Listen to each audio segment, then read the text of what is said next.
What's going on, y'all? Y'all know what time it is. One Piece chapter 1082. This chapter is titled Let's Go and Claim It.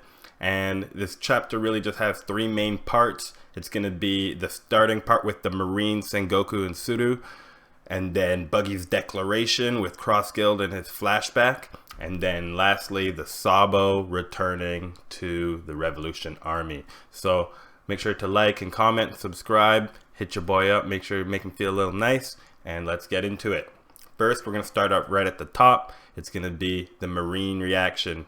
Basically, this lets us know that our boy, T-Bone, he got done off. So T-Bone is out of the picture. Somebody came through. Some old feeble man took him out. And Sengoku and Tsuru kind of letting us know about this. But the main thing to come from this part of the chapter, at least, was that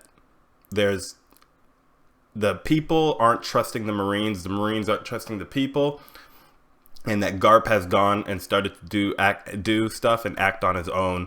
This chapter made you think that either Sengoku and Tsuru will be trying to head over to Full-Lead Island to go support Garp, or they'll be going after Buggy and going to Empty Bluffs across Guild. I feel like wherever they go, they're going to get sidetracked. I do see something happening with potentially Law and Sengoku running into Law in the ocean, or potentially something happening with X-Drake, who we know have been MIA for maybe 25, 26 chapters so far. So that part of the chapter wasn't really the meat. What I think is really the biggest part of the chapter is Cross Guild. So what we learned from Cross Guild is that, you know, they have a new ship. Buggy is the flagship on that ship. I like to call it the Ship du Soleil because it's a straight up clown ship. We see that wealth, fame, and power has now come together in the form of wealth being Crocodile, fame being Buggy, and power being Mihawk. They are going towards the One Piece, putting their foot in that race. Makes me think about Captain John's treasure. If maybe that could tie in, we're learning a lot about this black ship and the Fourth Road Poneglyph.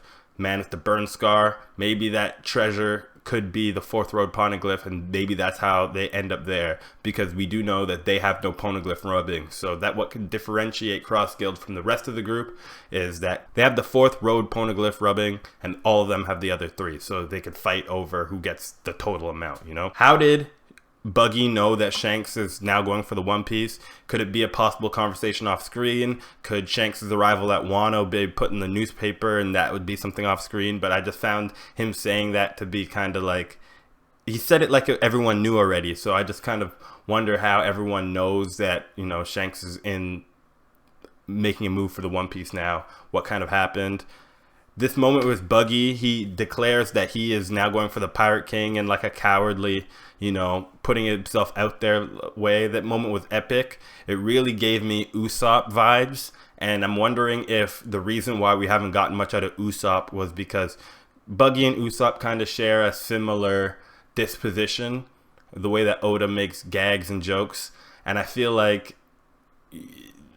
the way that Buggy has like shown himself could be a reason why we haven't seen much out of Usopp recently. Maybe Oda was just saving these types of moments for Buggy, and it just sucks because it feels like, you know, I say this all the time, but in Wano it feels like everyone else got a real cool moment except for Usopp, really.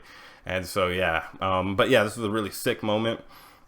When you look at the crew, especially can you consider Shanks's crew, you know, all those guys are hardcore. The crew we follow, Straw Hat crew, you know, we can count on the Straw Hat crew. We always have our hands in their pockets, basically. And then lastly, the Blackbeard's crew, who we've seen had like this huge glow up recently. We look at Buggy's crew and they have, you know, Mihawk, Crocodile, the two top, you know, right and left hands of the future Pirate King.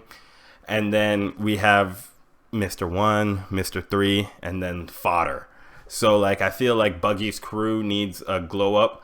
Potential people we could see, we know Boa wants to make a move. I could see her joining the crew. Law needs to, you know, find a way to fix up. He could join the crew temporarily. Dofi, Moria, Marco, Whitebeard Jr. If all those people end up there, Mr. 2, you know, these are people who I could see coming back into the show. These are all people who are, you know, on one side and now being reinvigorated. These are basically all the old people coming back, forming a new crew together.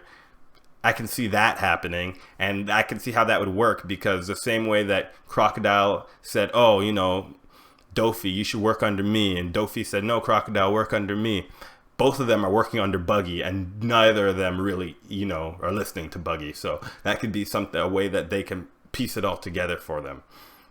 All of them working together under the same crew, but no one actually working together under the same crew, basically.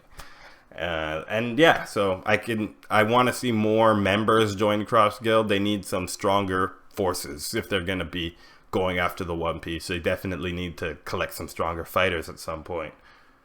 Lastly, we're going to have to talk about Sabo. Sabo coming back. I felt like this took a lot of the tension out, because first we see what happened to Sabo. Then he just arrives with some people, Moda. Some people didn't die at all. So, you know, One Piece doing One Piece things. But ultimately, Sabo is going to be telling Dragon, you know, about what happened at the Reverie. I feel like, obviously, we will not be going into what actually happened in the Reverie next chapter. It'll be most likely that we see something along the lines of Bonnie in the future starting to tell the story, Vivi picking it up, and then Sabo ending it with, you know, the truth of the whole thing of what Sabo saw, because we know that Bonnie probably didn't see everything Sabo saw, and Vivi has her perspective too, and we need all three of these perspectives to come together to give us the full picture of what happened at the Reverie. But I feel like it has to start off with Bonnie, specifically because Bonnie said that she was going to mention it to Luffy. So all of these people saw different things. We did also get some new vice captains of the Revolutionary Army. That's cool. A cool little introduction. I'm sure we'll get a lot more of these quirky characters, but for the most part, I was mostly excited about the introduction of like Cross Guild entering the race into the One Piece. That in and itself is a big declaration. I knew that Cross Guild, especially since Buggy said that, you know, or since Buggy was named a Yonko, that they'd have to be in the running for the One Piece. But now that Buggy is like officially in, I just want to see more from them. I feel like Cross Guild can have an entire arc dedicated to them. That would be really sick. Something that could happen in between Egghead and Elbaf. Something, I don't know, it could be like a My Villain Academia arc. So many things have come through. I wouldn't even be surprised if we saw someone like Eneru come through. Like, I just want to see more villains coming together to create a second villain faction for our heroes to fight.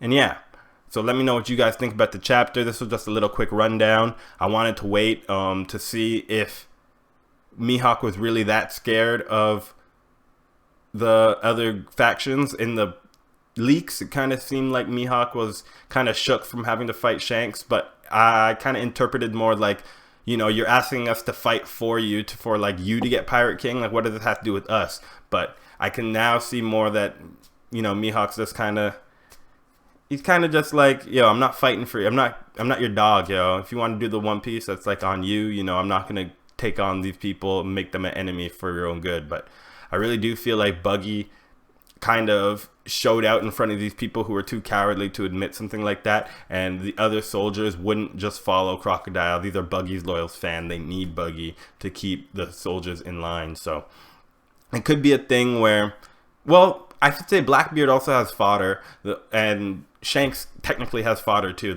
And I guess Luffy has fodder soldiers as well. So maybe they need this fodder, but I do definitely think Cross Guild as a faction needs some stronger commanders. Mr. 1, Mr. 3, don't cut it. Yeah, so I definitely want to see those, especially Dofi, above everyone else. I'm a hardcore believer in the fact that they should return to Impel Down and get those people out. I want to see Mr. 2 back in the fold. That's one of my favorite characters. So let me know what you guys think about the chapter. If you guys think we'll come out of 1083. I'm hoping that we still get one more chapter at least, maybe something showcasing Mihawk's strength. But, you know, that string of amazing chapters had to end somewhere, that peak One Piece, but this was still up there. I'd still give it a pretty good rating. So yeah, let me know what you guys think. Thank you guys. Make sure to like and subscribe. Take care.